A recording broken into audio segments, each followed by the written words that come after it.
Purposely. Your life, God's purpose. Listen at purposely.com.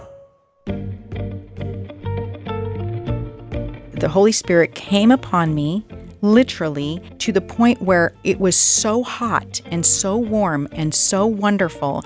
I couldn't stop laughing and smiling and crying, and it was like unbelievable. I just never had that experience before, and I literally frozen there because the presence of God was so heavy on me.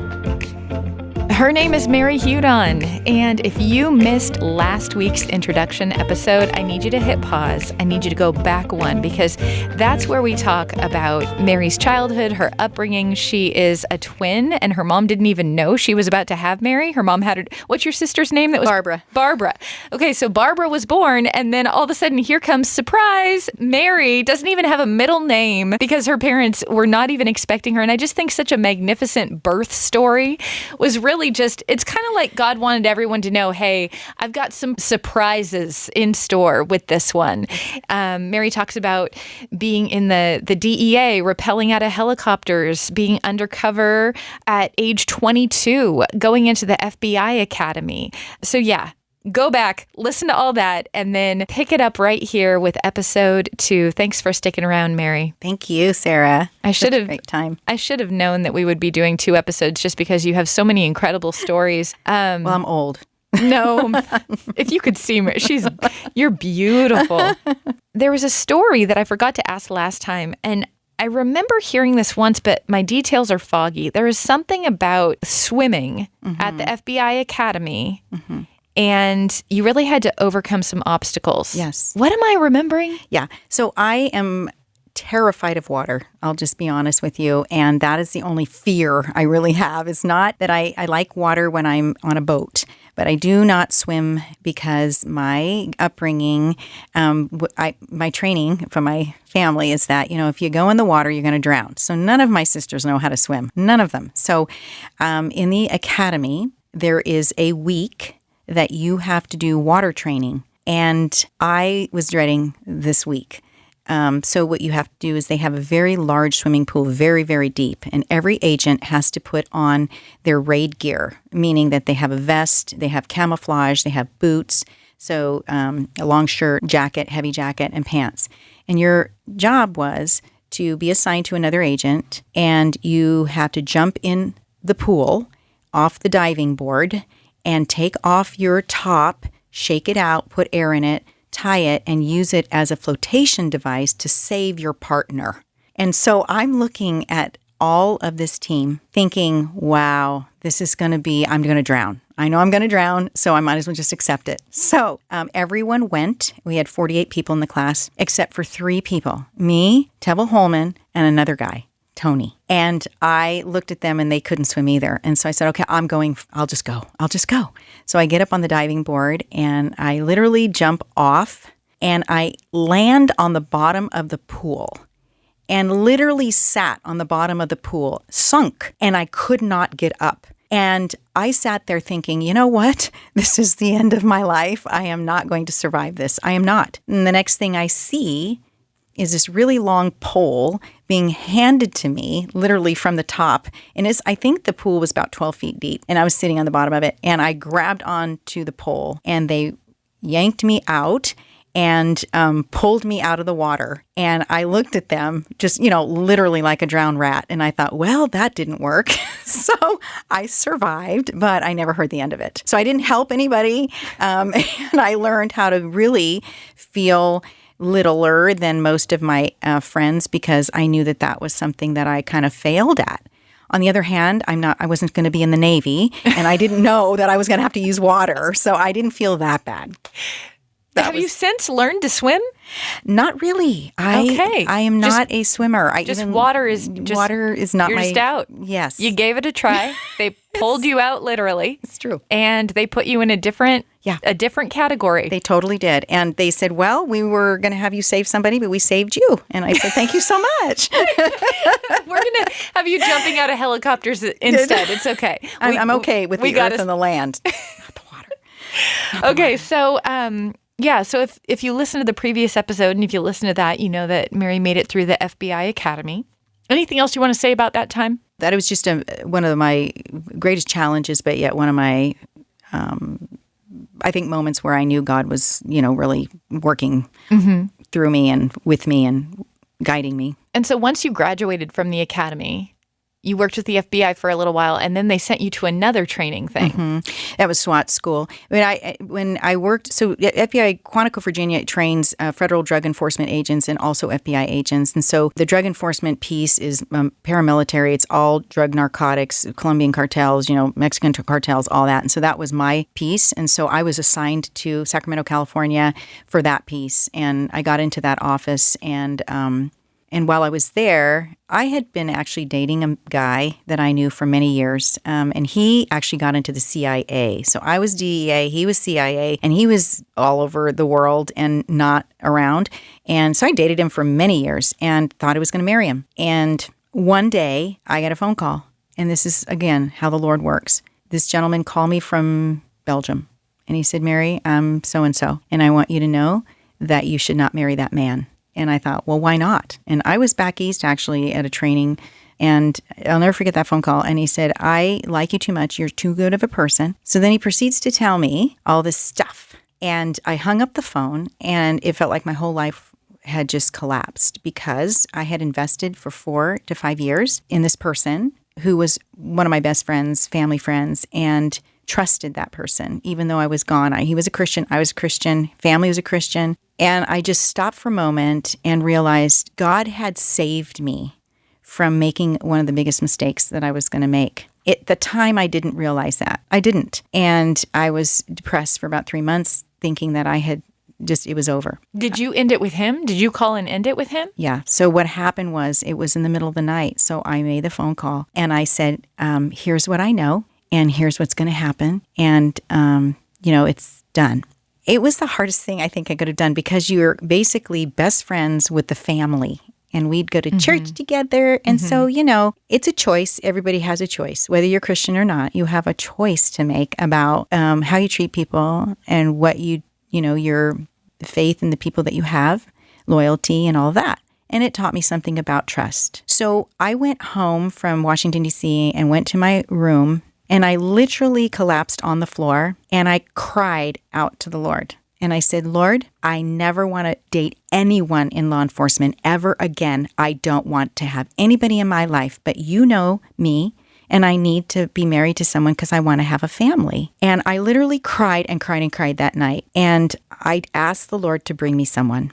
So in 3 weeks' time, little known to my husband now, he was put on a transfer list. He was a federal agent, and he was in Seattle, and I was in California. And his boss calls him in, and he goes, "Who did you tick off, Rich?" And he goes, "What do you mean?" And he said, "You've just been transferred to Sacramento, California." And he's like, "Why?" And they didn't know why. That was 3 weeks after my prayer. So about, I would say, a month later, 5 people came transferred into my office, and I heard a voice. And I heard this voice of this man. And I thought to myself, literally, I thought, wow, I love that voice. Where's that voice coming from? And I walked around the corner and literally it was like love at first sight. I saw Rich standing there and I thought, whoa, that's where that voice is coming out of. And he was on the phone with a girl. And I thought, oh, he's got a girlfriend. So I walked by, went to the bathroom, came by. Oh, it's okay. And 2 months after that, he said he knew he was going to marry me. 6 months after that, God gave me a dream and said, he is your husband. He's going to be your husband. He gave me this dream. He put his face in my dream and he said, he's your husband. And Rich asked me to marry him within 6 months. And we've been married almost 34 years from that moment on. Hold on. There's a few things here. Okay. I know how you felt when you heard his voice and saw his face. How did he feel when he heard your voice and saw your face? Well, he never told me about my voice, but he did say I was pretty darn cute for an agent. For an agent? Because, So he felt that way when he saw you for the first time? Yes, absolutely. And he told his best friend, she's going to be mine. So you both felt that way, but you didn't let on. Right.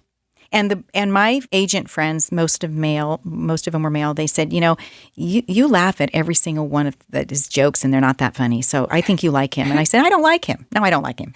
Well, that one went on for 2 months, and then it changed. And I would say to you that God answered that prayer right away.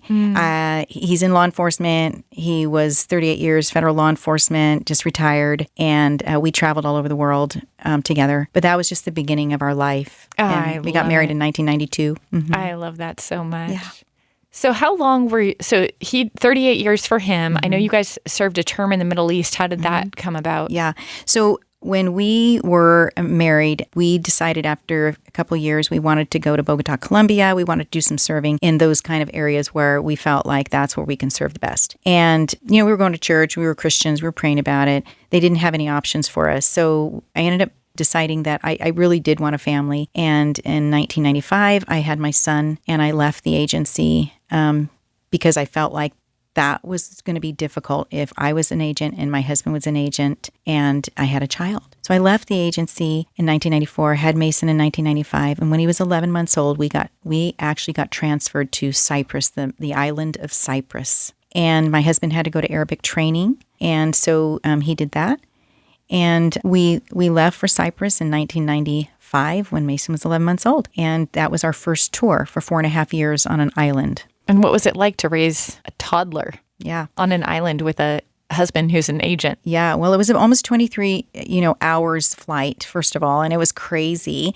And then you're in the middle of the Mediterranean Sea on an island away from everything you know. And we used to look up at the stars and say, okay, those are the same stars, and that's the same moon that our family's looking at, because we missed him so much. Because my son, he absolutely loved it. We had the best time, honestly, we've ever had there. And the Lord was absolutely working there. So I have so many stories of how God worked with me there. I was soaked by the Holy Spirit in one experience that was amazing. And when I came back to the United States, I knew that God had a calling on my life to do more and more and more. And so, we went to church there, and I had an experience with the Lord. I had a pastor who's Scottish, and his wife was British. And one day in Sunday, he said, if you mean business for God and you're here in this island to do something, you better ask him for that. Get on your knees tonight. So I did. And I was working for a special team in Cyprus. My husband was a country attaché, meaning that he kind of ran one of the offices there and for Department of Justice. And I became working for the State Department. And it was a special team for Madeleine Albright, who was she was the Secretary of State at the time. And basically Black Hawk helicopters would fly to Lebanon under the dark when people would get killed in Israel, Lebanon, or Syria. And my job was just kind to manage the office there. And during that time, I just felt like I wanted to do something for the Lord. So I got on my knees that one night actually, and I said, Lord, I mean business. I want to do something for you here, not just work in the embassy. That week, I cannot tell you how many people came into my office and I had prayed for them. I had a Marine captain's wife come in. I had people that were going to get a divorce come in. And it wasn't something I advertised that I was Christian. It was just every day. So on Friday, I came home and I was so overwhelmed by what was going on. I couldn't understand it. And I got on my phone and I called my girlfriend and I said, I don't know what's happening. And she said, that's the Holy Spirit and you need to just pray. So I got off the phone and I got on my knees and I got my Bible and I said, Lord, what is happening? And I opened up the Bible and literally just opened it up. And the only thing on the Bible in red was Acts 18, verse 9. In red, it was Jesus saying, do not be afraid. Keep on speaking. Do not be silent, for I am with you. And no one is going to attack or harm you because I have many people in this place. And the next thing that happened was something that was extraordinary. It's never happened to me ever again. But the Holy Spirit came upon me literally to the point where it was so hot and so warm and so wonderful. I couldn't stop laughing and smiling and crying. And it was like unbelievable. I just never had that experience before. And I literally frozen there because the presence of God was so heavy on me. And after I got up from that, my husband came home and I I don't even know how I was explaining it because I was so crazy happy. And for 2 solid days, the presence of God, the Holy Spirit presence was on me. And I realized that I knew what I had to do in my life. And it was to continue to serve God in this capacity, but doing other things. And those other things were going to be shared with me in the future. And so from that moment on, it changed me. It just changed me. Wow. I'm just sitting here like, I want one of those, Jesus. I asked for it many more times. Yeah. Yeah. It was that amazing. Well, yeah. That amazing. So tell me, after your time wrapped up in that Cyprus. area, when did you come back to the States? Did you go somewhere so we else went back, first? 1999 we came back, and it was right, then we came back in 1999, and then we went back to Cyprus for 1 year in 2005, and then we got called to Dubai. And so my husband has been asked to be the country attaché to start a DEA office, Department of Justice office in Dubai, the United Arab Emirates. And we picked up and we left and moved to Dubai. And then we lived there for 3 years. And that was another amazing experience that there's so many experiences that, my son and I had and my husband had. And between my mother died in the meantime, and me trusting the Lord to understand what my role was there. And I started working for the ambassador there. So they have a role called the Community Liaison Coordinator, and I work with all the diplomats. And in that time frame, I was able to start a Bible study, work with people that were not Christians there, even though I was working in the State Department. God had still used me, but my experience kind of grew with multicultural people because in Dubai, there's about 80% expats and only very small amount of United Arab Emirates people. They're Muslims, and it's a Muslim country. But I fell in love with people in Cyprus that were Cypriots, they're Greeks and Turks. And then I met tons of people in Dubai that were from Sudan, from Ethiopia, from, Egypt. And that God had just soaked me with that love for those community, those people, those cultures. And that was the beginning of what I didn't even know where I was going until, I got here. But he was starting to really push me into that direction of loving people that I didn't understand and know. Yeah, now that I'm hearing all that, because there's parts of your story, like what you just explained, I didn't know. Because you and I have 5 minutes left, why don't you talk about when you say what I do here? Why don't you talk about your role now and how so much of what you did for decades has prepared you for this current role? Yeah, thank you. Well, we didn't know what King's was. We found it on the website when my son needed to find a school. We had a friend saying, "Hey, have you ever heard of King's? You should go there." So we ended up packed up. We got transferred back to the United States. We chose to live near Seattle, and King's Schools was here. Put my son in 8th grade, and he absolutely loved it here. And he was anointed here. So he got into drama and mock trial, and I became a volunteer. And then in 2012, I was asked to be the performing arts coordinator, and I worked for music and drama for about 7 years. And then the former high school principal said, we feel that you should go into this international department. We think you'd be perfect for it. And they actually had a spot for me. So I said, no. I said, no. And it was too much to think about. And yet I said, okay, I'll try it. Well, I've been here ever since 2019 when the pandemic hit and it was really tough. I fell in love with all the people that actually I have been involved with. So a lot of the students come from all over the world. I travel all over the world now, recruiting students. The Lord has shown me that if you can bring students from different cultures that don't know me, I will get them to know me. You just have to follow me. So I did. I said, okay.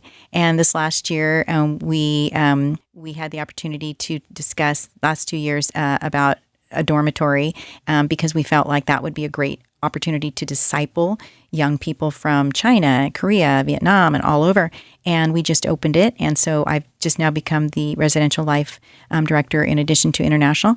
And I've just got back from Taiwan, and I've been to Malaysia and China and Korea and Singapore and Italy. And, even when I was in my basement at 14 years old and I'm looking at the National Geographic book and thinking there's no way I have now traveled, I don't know how many countries, and God is bringing forth what he had already planned in the back of my life. And so I just encourage everybody to know that even if you can't see it, God's going to do it, especially if he calls it in your life.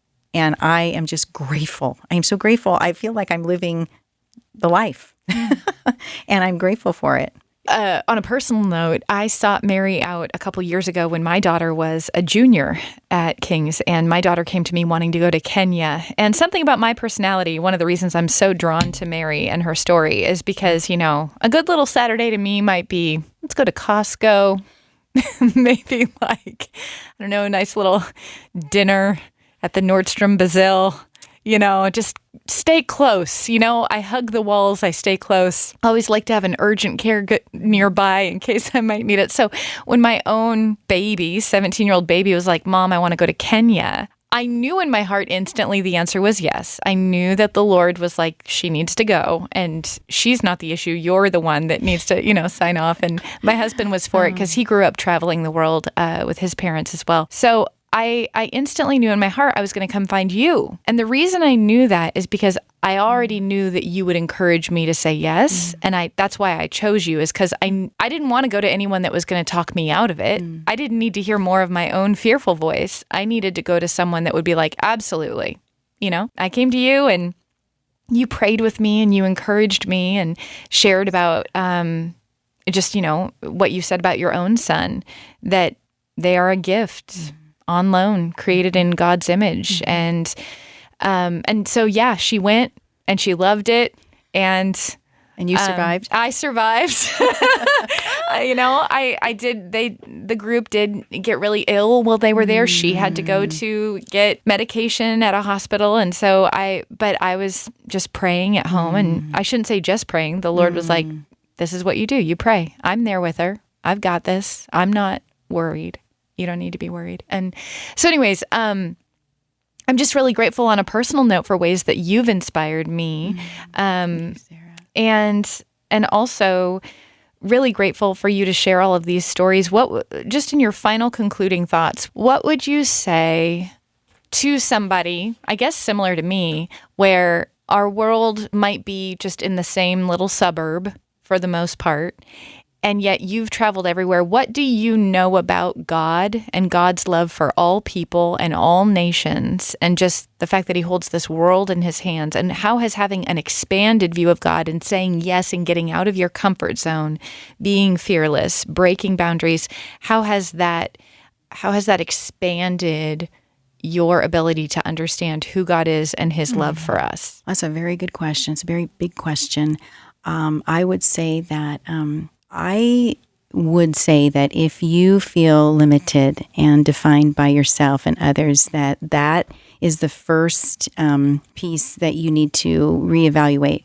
God defines you. It's his identity that you should align with. And in him and because of him, he's greater and bigger than anything we can even imagine or hope for. He is so able and capable of working through you so many things, so many ways that we can't even conceive. And so this little farm girl, when I was little and scared of everything, but yet he knew that I had what it took and in my limited ability to be defined by who he thought I was instead of being defined by who everybody thinks you are or who I am. And so I would say the other part of that is everybody's created in his image. And whether you go to Africa or whether you go to Mexico or you stay here, everyone needs love and everyone needs to know that they are loved and created in his image and have the ability and capacity to do what he calls you out to do. And just to be open to that and not to be afraid. Because sometimes you can do those things even afraid, but knowing that God's with you gives you the ability to do it. So I just encourage everybody to get out there and really ask the Lord, get on your knees, tell him you mean business, and see what he does. Thank you so much for joining us on this episode of the Passion Meets Purpose podcast. Thank you to Josh Model, our show producer. Thank you to Lana Vegas, our scheduler and our guest coordinator. These episodes would not happen if it wasn't for them. And I would welcome it if you would take a moment to rate and review the podcast. It helps others to find it. Plus, it just makes the show better. And one of my favorite things is to hear from you on who would you like to be featured as a guest on this show. So you can connect with us at purposely.com. Thank you.